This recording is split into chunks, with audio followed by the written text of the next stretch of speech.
नमस्कार प्रासंगिक प्रश्नले आपनालोকক आदरणी जनाइছো जम्मू काश्मीरत एबुर की হৈ আছে কি হবলৈ গৈছে আমি গম পাইছো কিন্তু কিবা এটা হস্তক্ষেপ কৰি তাক বন্ধ কৰাৰ সামৰ্থ্য যেন আমাৰ নোহোৱা হৈ গৈছে বৰ দুখ লগা সময় বৰ বেয়া সময় এই চিন্তাবোৰ মনলৈ আহিছে কাশ্মীৰত ঘটা শেহতীয়া ঘটনাবোৰ দেখি যোৱা 21 ডিসেম্বৰৰ দিনা সন্ধিয়া সন্ত্ৰাসবাদীয়ে হঠাৎ কৰা আক্ৰমণত 4 জন সৈন্য বাহিনীৰ লোকৰ থিতাতে মৃত্যু হল আৰু কেইবাজনো লোক ঘাইল হল तार पिছত কি হল ঘটনাটোৰ সন্দৰ্ভত খুটপুছৰ বাবে 22 ডিসেম্বৰৰ দিনা নিৰাপত্তা বাহিনীৰ লোকে 8 জন ব্যক্তিক ধৰি নিলে খবৰ আহিল তাৰে 3 জন ব্যক্তি মৰি থাকিল মৃত এই 3 ব্যক্তি আছিল সফিৰ আহমেদ বয়স 48 বছৰ আৰু একে গাঁৱতে থকা তেওঁৰ দুজন সম্পৰ্কীয় ভাইয়েক মোহাম্মদ সৈকত বয়স 24 বছৰ और शबीर आहमेद बयस 25 बছৰ बाकी 5 জন लोक এতিয়া চিকিৎসালয়ত সফিৰৰ ভাইয়েক নূৰ আহমেদ বিএসএফৰ হেড কনষ্টেবল দুখত ভাগি পৰি নূৰে কৈছে আমি দেশৰ সুৰক্ষাৰ কাৰণে দিনে নিশাই কষ্ট কৰি আছো আৰু আমাৰে পৰিয়ালৰ লোকৰ এই অৱস্থা মৃত লোককেইজনৰ নিকট আত্মীয়লৈ ইতিমধ্যে জম্মু কাশ্মীৰ প্ৰশাসনে 30 লাখকৈ নগদ টকা এটুকুৰা মাটি আৰু পৰিয়ালৰ এজন লোকক চাকৰি দিয়াৰ কথা ঘোষণা কৰিছে এই ক্ষতিপূৰণৰ অৰ্থ কি ক্ষতিপূৰণৰ অৰ্থ এইটোৱে যে পুলিচৰ জিম্মাত যেহেতু মানুহকেইজনৰ মৃত্যু হৈছে তাৰ বাবে প্ৰশাসনে জগৰীয়া হে এতিয়া নিজৰ পাপৰ প্ৰায়শ্চিত্ত কৰিবলৈ প্ৰশাসনে ক্ষতিপূৰণ দিয়াৰ কথা ঘোষণা কৰিছে সন্ত্ৰাসবাদীয়ে সৈন্য বাহিনীৰ জোৱান হত্যা কৰাটো এটা নিৰ্মম আৰু জঘন্য কথা কিন্তু তাৰ পুতক তুলিবলৈ খুটপুছৰ নামত মানুহ উঠাই নি এনেকৈ হত্যা কৰাটো কোন সভ্য দেশৰ কথা কাশ্মীৰৰ মানুহ ক্ষোভত ফাটি পৰিছে সেইবাবেই ক্ষতিপূৰণৰ কথা ঘোষণা কৰি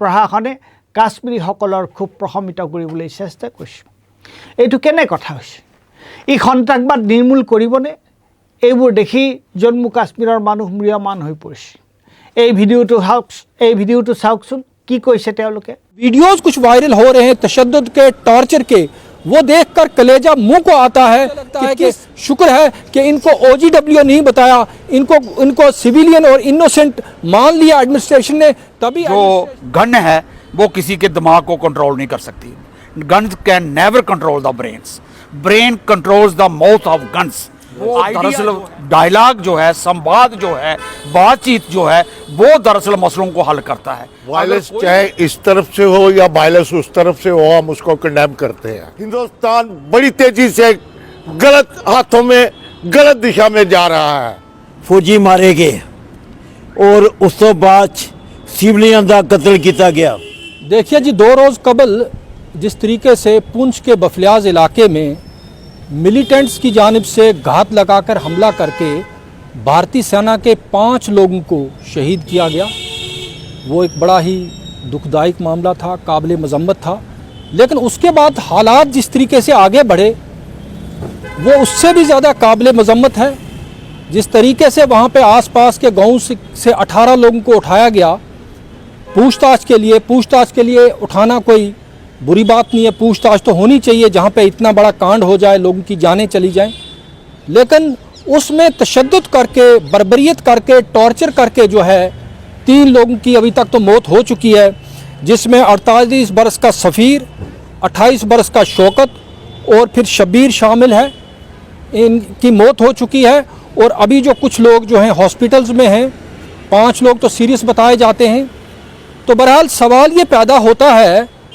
कि ये वाक़ात क्यों कर हो रहे हैं और जम्मू कश्मीर जा किस जानिब रहा है आज ही सुबह की बात है कि आज एक रिटायर्ड SSP मोहम्मद शफी मीर को अजान देते हुए वो मौज़िन का काम करता था अजान देते हुए उनकी पीठ में 5 गोलियां पेवस्त कर दी गई और वो वहीं पे ढेर हो गई और मैं उस वाक़े की भी हम लोग मजम्मत करते हैं मैं कहता हूँ कि ये दहशतगर्दी का बदतरीन वाक़ा है कि अजान देते हुए जो लोग एक मौज़िन जो धार्मिक स्थल पे हो प्लेस ऑफ वर्शिप पे हो वहाँ भी कोई सेफ ना हो तो आप अंदाज़ा लगा सकते हैं कि जम्मू कश्मीर किस जानिब जा रहा है पूंछ दे विच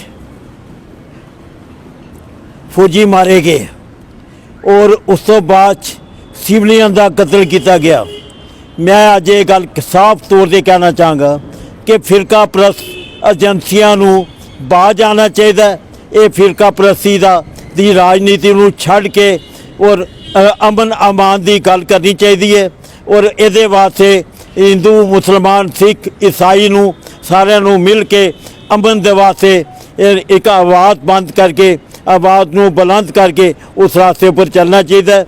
ਤੇ ਸਰਕਾਰ ਨੂੰ ਚਾਹੀਦਾ ਹੈ ਕਿ ਜਿਹੜੀ ਇਹ ਰਾਜਨੀਤੀ ਖੇਡੀ ਜਾ ਰਹੀ ਹੈ ਫਿਰਕਾ ਪ੍ਰਸਤ ਏਜੰਸੀਆਂ ਦੀ ਤਰਫੋਂ ਉਹਨਾਂ ਦੇ ਉੱਪਰ ਲਗਾਮ ਲਗਾਈ ਜਾਏ ਤੇ ਉਹ ਸਰਕਾਰਾਂ ਜਿਹੜੀਆਂ ਨੇ ਆਪਣੇ ਇਸ ਫਿਰਕਾ ਦਰਾਨਾ ਮਾਹੌਲ ਨੂੰ ਉਹ ਠੀਕ ਕਰਨ ਔਰ ਫਿਰਕਾ ਪ੍ਰਸਤੀ ਦੇ ਨਾਂ ਉੱਪਰ ਇਨਸਾਨੀਅਤ ਦਾ ਕਤਲ ਨਹੀਂ ਕੀਤਾ ਜਾਏ। ਔਰ ਅੱਜ ਆਵਾਮ ਜਿਹੜਾ ਹਿੰਦੂ ਮੁਸਲਮਾਨ ਸਿੱਖ ਤੇ ਈਸਾਈ ਜਿਹੜੇ ਨੇ ਇਕੱਠੇ ਮਿਲ ਕੇ ਇਹ ਇਸੇ ਦੇ ਖਿਲਾਫ ਜਿਹੜੇ ਨੇ ਜਦੋਜਹਿਦ ਕਰਨਗੇ। वायलेंस चाहे इस तरफ से हो या वायलेंस उस तरफ से हो, हम उसको कंडेम करते हैं। आखिर वायलेंस में होता क्या है? अगर फौजी थे तो वो कौन थे? वो किसान के बेटे थे, मजदूर के बेटे थे। दूसरी तरफ जो निहत्थे बेकसूर मारे गए वो कौन है? वो भी मजदूर और किसान के बेटे हैं। इसलिए हम वायलेंस को कंडेम करते हैं।